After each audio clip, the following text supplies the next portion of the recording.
अस्सलाम वालेकुम रहमतुल्लाहि व बरकातुहू। दोस्तों, एक साहब ने सवाल किया कि हज़रत ये बताइए कि बैतुल ख़ला में यानी टॉयलेट में क्या जिन्नात और शयातीन होते हैं, और अगर होते हैं तो उससे बचने का तरीक़ा क्या है? क्या करके जाएं और क्या करें जिसकी वजह से हम जिन्नातों और शैतानों से बच जाएं, है ना?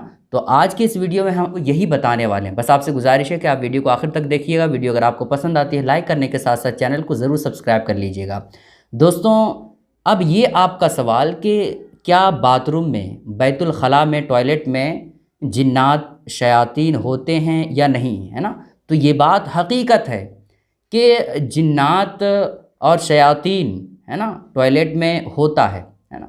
तो अब उससे बचने का तरीक़ा क्या है? भाई ज़ाहिर सी बात है, जहाँ शयातीन और जिन्नात हों तो वहाँ एहतियात तो करना ज़रूरी है, क्योंकि अगर एहतियात नहीं करेंगे तो उसकी वजह से आप पर कोई मुसीबत ज़रूर आएगी अगर आप एहतियात के साथ काम ना लें तो, है ना? तो आज हम आपको इसी के ताल्लुक़ से बताने वाले हैं, है ना? दोस्तों, आप कभी भी टॉयलेट जाएँ तो सबसे पहली बात जो आपको ख़याल रखनी है वो ये है कि आप सर ढक करके जाएँ, है ना? अगर कोई मर्द हज़रात हैं तो टोपी लगा लें, और अगर टोपी नहीं भी है तो गमछा वगैरह किसी चीज़ से अपना सर ढक लें, और अगर औरतें जा रही है तो फिर दुपट्टे से अपना सर ढक लें। पहला काम आपको ये करना है। और दूसरा काम ये करना है दोस्तों कि बैतुल ख़ला में टॉयलेट में दाखिल होने से पहले आपको ये बात ज़रूर ख़याल रखना है कि हम किस पाँव को दाखिल करें, है ना? तो आप ये जान लीजिए कि जब भी आप बैतुल ख़ला के अंदर जाएं तो पहला पाँव आप बायां पैर आप अंदर दाखिल करें, उसके बाद दाहिना पैर अंदर रखें, है ना? जिसको उल्टा पैर कहते हैं, तो उल्टा पैर आप पहले अंदर रखें, उसके बाद सीधा पैर रखें। दो बातें हो गई। तीसरी बात का जो ख्याल रखना है दोस्तों वो ये है कि बैतुल ख़ला दाखिल होने से पहले, टॉयलेट में जाने से पहले, आपको बैतुल ख़ला दाखिल होने से पहले जो दुआ पढ़ी जाती है उस दुआ को ज़रूर पढ़ें, है ना? अगर ये दुआ आप पढ़ कर के दाखिल होते हैं टॉयलेट में बैतुल ख़ला में तो शयातीन, जिन, है ना, ये सब कोई भी आपको किसी भी तरह से नुकसान और परेशान नहीं कर पाएगा, है ना? बैतुल ख़ला के अंदर जाने से पहले जो दुआ पढ़ी जाती है बहुत ही मुख्तसर और आसान है ना? आप सुन लीजिए और कोशिश कीजिए कि आज ही इसको याद कर लें, है ना? वो दुआ ये है दोस्तों, अल्लाहुम्मा इन्नी अऊज़ु बिका मिनल खुबसी वल खबाइस। इसको आप पढ़ करके अंदर बैतुल ख़ला के अंदर जाएं, टॉयलेट के अंदर जाएं, है ना?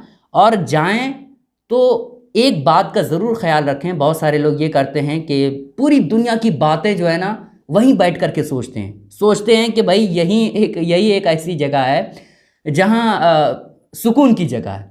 तो ऐसा ना करें, है ना? आप जिस काम के मकसद से आप गए हैं, जिस काम को करने के लिए गए हैं, उस काम से आप फ़रागत हासिल करें, उसके बाद निकल जाएं जितनी जल्द हो सके, है ना? तो सोचने वाली वो जगह नहीं है, और ना ही वहाँ कोई जहन में इधर उधर की बातें लाने की ज़रूरत है ना? अगर वहाँ आप तरह तरह की बातें सोचेंगे तो हो सकता है कि आपका जहन इधर उधर गलत कामों की तरफ चला जाए, बुरे बुरे ख्याल आपके जहन में आए, जिसकी वजह से परेशानी आपको हो सकती है ना? तो टॉयलेट में जाएं तो ज़्यादा सोचो फिक्र ना करें, बल्कि जितनी जल्द हो सके उतनी जल्द आप अपने काम से फ़रागत हासिल करके बाहर आ जाएं, है ना? ये बातें आपको ख्याल रखनी है।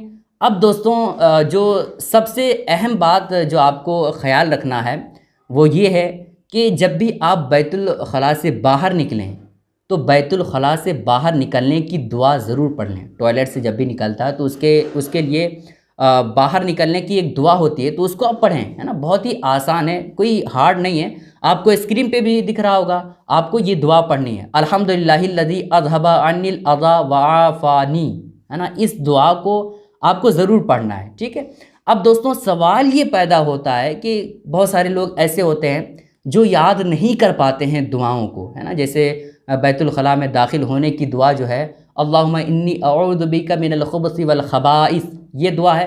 बहुत सारे लोग ऐसे हैं जो याद नहीं कर पाते हैं, या याद कर रहे हैं, पहले याद नहीं था अब याद कर रहे हैं, तो अभी तो याद नहीं है ना, तो इस वक्त क्या पढ़ें?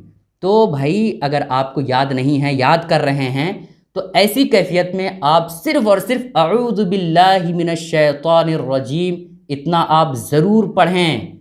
اتنا اگر آپ پڑھ لیتے ہیں تو اس کی وجہ سے جو جنات اور شیاطین وہاں موجود ہوتے ہیں وہ آپ کو کسی بھی طرح سے کوئی پریشانی یا کسی بھی طرح سے آپ کو نقصان نہیں پہنچا سکتے ہیں نا۔ تو ان باتوں کا خیال آپ کو ضرور رکھنا ہے۔ جو میں نے باتیں بتائی ہے، اگر ان باتوں کا خیال رکھتے ہوئے آپ اگر ٹوائلٹ میں جائیں گے، بیت الخلاء میں جائیں گے، تو انشاءاللہ تعالیٰ آپ کو یقین دلاتا ہوں، یقین کے ساتھ کہتا ہوں کہ کوئی بھی جنات یا شیاطین ہوں، آپ کو کوئی بھی پریشان نہیں کرے گا اور آپ کو کوئی بھی نقصان نہیں پہنچائے گا، ہے نا۔ تو ان باتوں کا آپ خیال رکھیے اور کوشش کیجئے کہ آپ دعائیں یاد کریں، اور اگر دعائیں یاد نہیں ہیں تو میں نے جو بتایا اعوذ باللہ من الشیطان الرجیم، اس کو تب تک پڑھتے رہیں اور کوشش کریں کہ جلدی دعاؤں کو یاد کر لیں۔ دوستوں، آپ سے گزارش ہے کہ اس کلپ کو اپنے تمام ساتھیوں کے ساتھ ضرور شیئر کریں تاکہ سارے لوگوں کو یہ باتیں معلوم ہو جائے۔ السلام علیکم ورحمۃ اللہ وبرکاتہ۔